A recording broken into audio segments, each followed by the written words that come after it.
Você tem costume de emprestar seu nome ou seus cartões de crédito para algum familiar ou amigo fazer uma dívida? Olha, se você tem esse hábito, tome cuidado, viu? Você pode entrar para uma estatística não muito agradável, a do número de inadimplentes. Me diz uma coisa, você já teve a amizade abalada por causa de dívida? No começo sim, mas depois que eu penso assim, uma amizade não pode ser frustrada por conta de uma coisa que dá para resolver. Com muito diálogo, conversa, indo atrás, insistindo até porque eu também não aceitaria perder a amizade de uma pessoa por conta disso. Aí resolveu, a dívida foi acertada e no final deu tudo certo. A Thaís faz parte de uma estatística da Confederação Nacional dos Dirigentes Lojistas e SPC Brasil, que diz o seguinte: o empréstimo do nome foi responsável por 24% dos casos de inadimplência no Brasil nos últimos 12 meses. E 53% dos brasileiros tiveram que arcar sozinhos com a dívida. E quando se trata de finanças, ou melhor, prejuízos, a amizade precisa ter um laço forte para não se quebrar, né? Mas 94% dos participantes da pesquisa disseram que os relacionamentos chegaram ao fim. E haja coragem, viu? Ainda de acordo com a pesquisa, 32% dos entrevistados emprestaram cartão de crédito sem ao menos saber o valor que seria usado. Coragem, hein?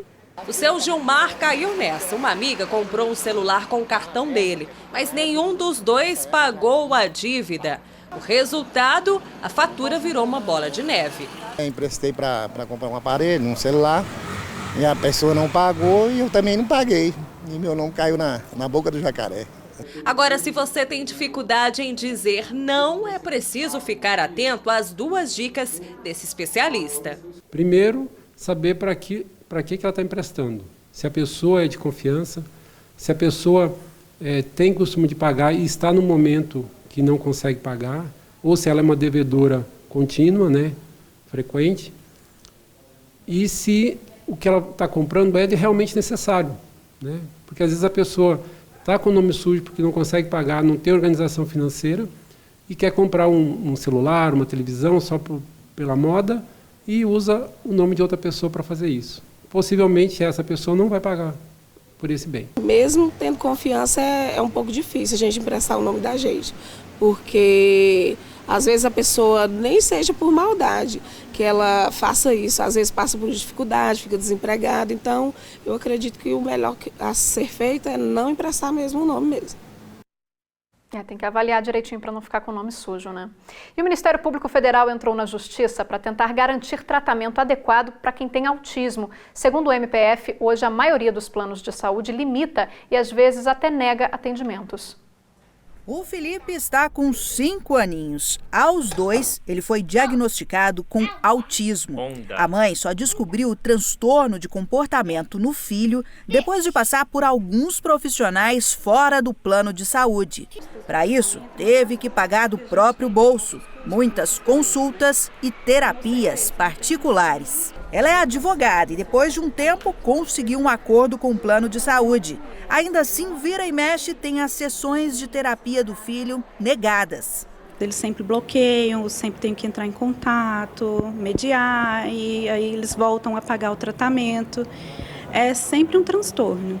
O Ministério Público Federal de Goiás levantou uma bandeira que pode mudar a situação do Felipe e de autistas do país inteiro. Entrou na Justiça com uma ação civil pública para obrigar os planos de saúde a oferecerem tratamentos sem limites, conforme a prescrição médica e protocolo internacional, que prevê entre 15 a 40 sessões semanais de fonoaudiologia, psicologia, terapia ocupacional, fisioterapia e tudo mais que for necessário. Que o juiz elimine as limitações que hoje são impostas pela ANS e pelos planos de saúde. A quantidade de horas que serão necessárias vai ser determinada pelo médico. A procuradora Mariane de Mello espera também que no prazo de 180 dias, a Agência Nacional de Saúde baixe uma nova resolução para que as famílias não precisem individualmente procurar a justiça para conseguir o tratamento adequado. Há relatos científicos de que quando precocemente verificado e aplicada, o índice de melhora desse paciente é de cerca de 90%.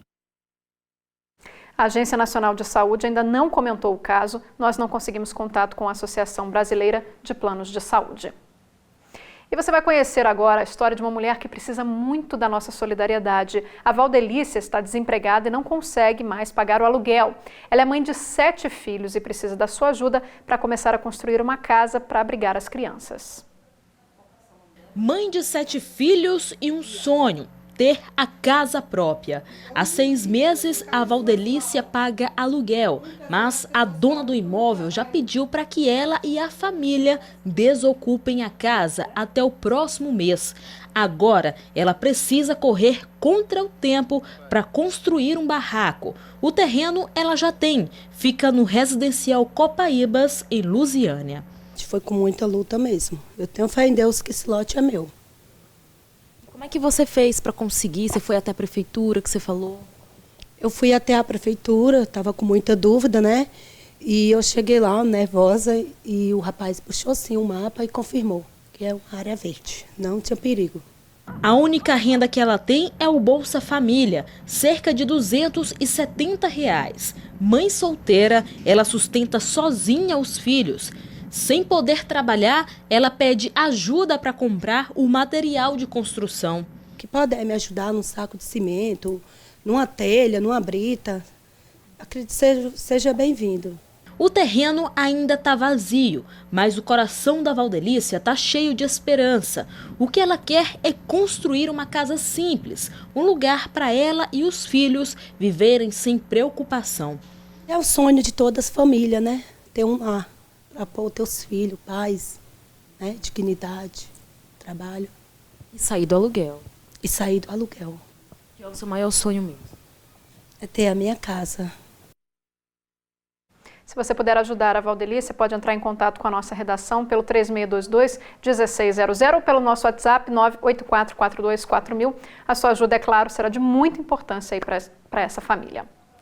E nós vamos para mais uma pausa. No próximo bloco nós vamos mostrar que os cuidados com a manutenção do veículo podem evitar mortes nas estradas.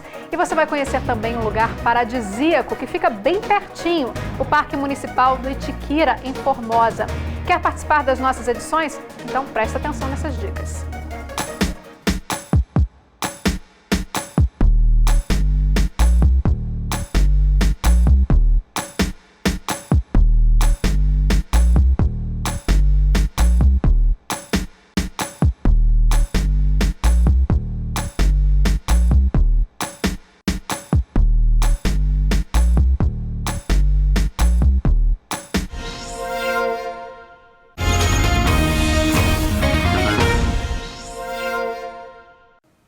Nós estamos em julho, época de férias, e muita gente resolve pegar a estrada. Mas será que o carro está pronto para enfrentar a viagem? Saiba que uma pesquisa aponta que muitos acidentes de trânsito são causados por falhas mecânicas.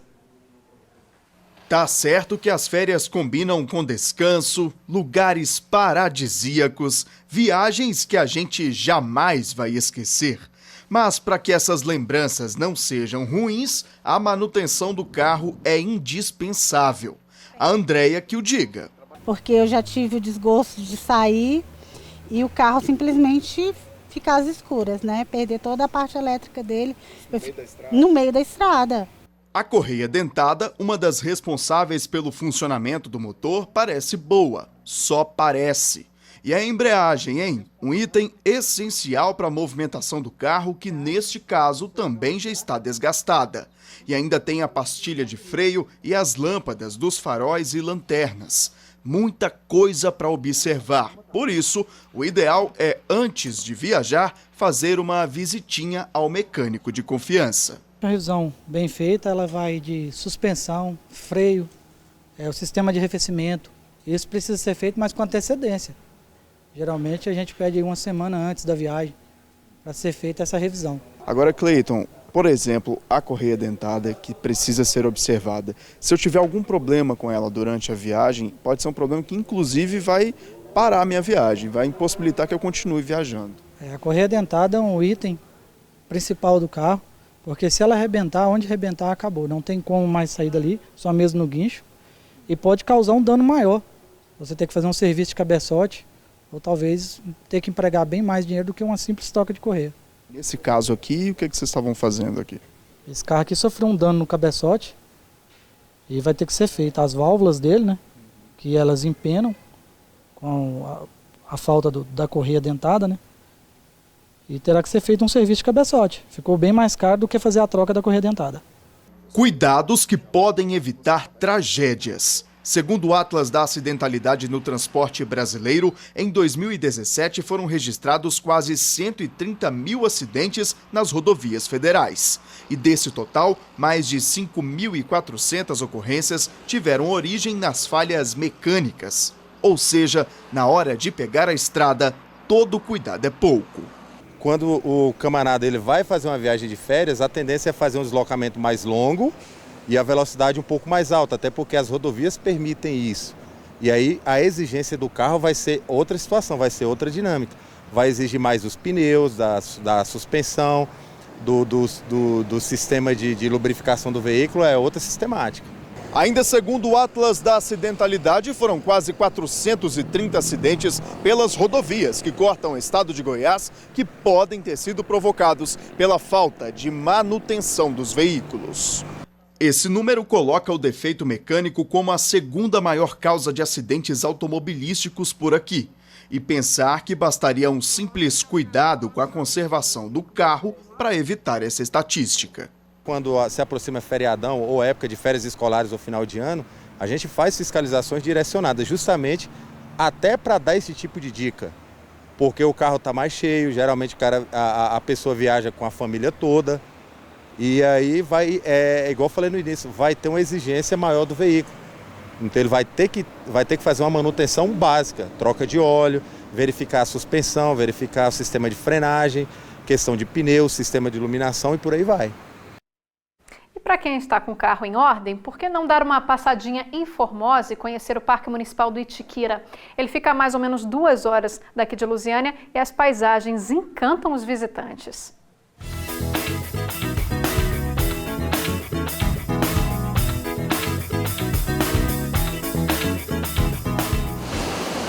O nome Salto do Itiquira tem origem tupi, significa gota de água.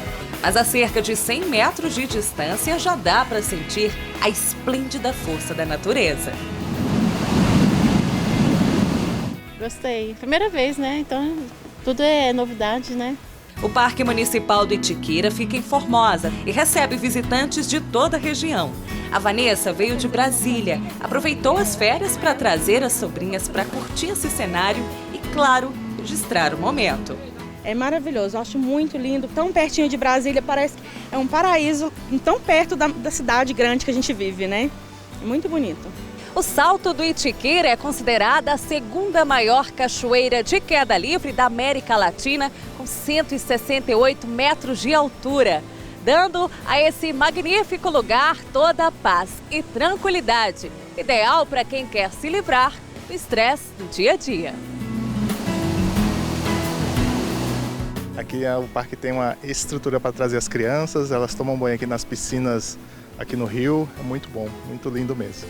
São nesses poços que ficam logo depois da cachoeira que é possível tomar banho. O rio forma uma sequência de cachoeiras e corredeiras cobertas por uma densa vegetação do cerrado. Tão perto da cidade, a gente tem uma visão de muita coisa destruída e aqui é simplesmente lindo. Eu tô apaixonada por esse lugar. Já para os mais aventureiros, o parque ainda oferece uma trilha de cerca de 14 quilômetros. O percurso dura cerca de 2 horas. Passa várias nascentes que entram aí, né? E muitas nascentes você vai ter o prazer de beber a água delas aí, com águas que nascem nas pedras e cortam em taquaral. Coisa maravilhosa, muita saúde para todos que quiserem beber essa água aí. Vale a pena conhecer. E cachoeiras de 40 metros com 2 quedas lá em cima, a Véu da Noiva. 30 metros com piscina olímpica para nadar embaixo, que é do Indaiá, e coleções de pequenas e médias, que essas nós não contamos para não baralhar a cabeça do pessoal.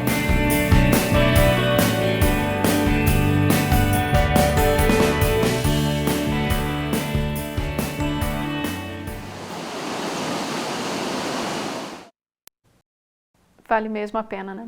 O Jornal Anhanguera termina aqui. Na sequência tem o Globo Esporte. Para você, uma boa tarde e a gente volta a se ver amanhã. Tchau, tchau.